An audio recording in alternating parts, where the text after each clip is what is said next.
So the next things that I've done here are just, I'm adding markers, I'm adding a bit of whiteout, but no matter what medium you're playing with,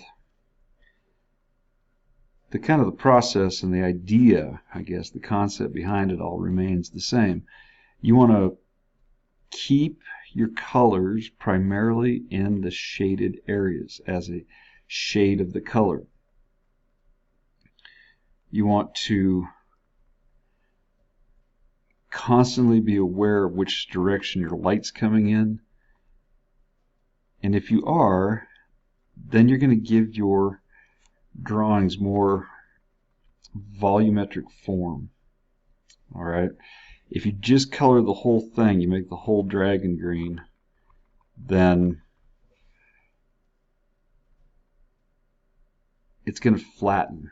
The drawing is going to turn out flat, and all your beautiful perspective and all the molding and light that you've done is going to be lost in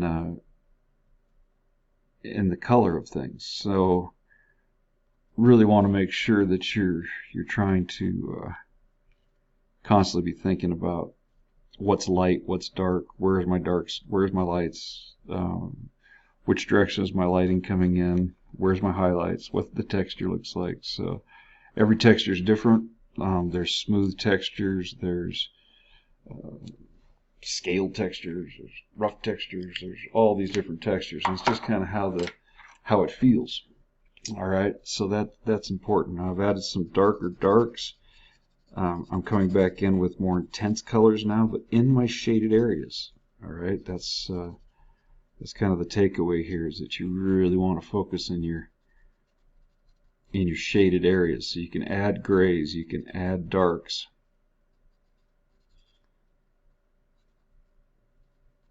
As long as you stay just in the dark areas, right? Not in the lit areas. The lit areas become a tint. I used a little yellow, fading out some of those textural scales. I was using whiteout. You could use a gouache or it just depends on what media you're using. But again, the concept remains consistent. It's keep your colors in the shaded areas. You want to keep your idea of where the light's coming in, how it's coming in, where it's coming in. All right. Then you can start to intensify.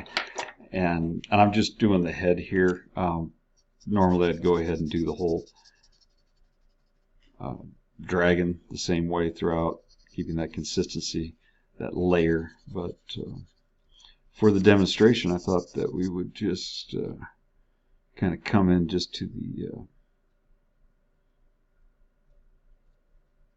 the head area here. We start to just intensify and intensify and intensify our colored areas.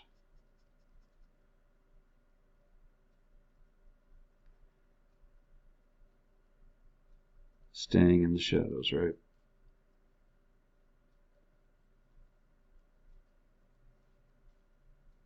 Anyway, I hope you enjoyed the kind of the process of starting with the box and moving on and to forms and basic shapes of line, shape, value, and making circles and all this, and ending up with something that hopefully resembles some type of dragon that you've seen. You never know. You never know. Like I said, last time I saw a dragon, it looked similar to this one, so that's why I made it this way this time. Enjoy the process. Don't worry about the product.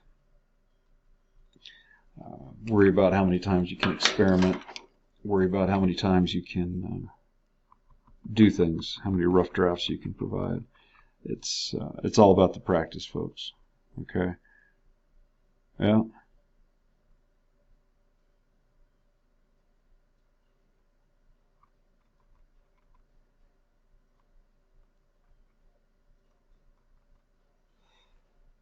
little of this, a little of that. All right. Well, I hope you enjoyed your part or your beginning of a dragon, and I'll more next time.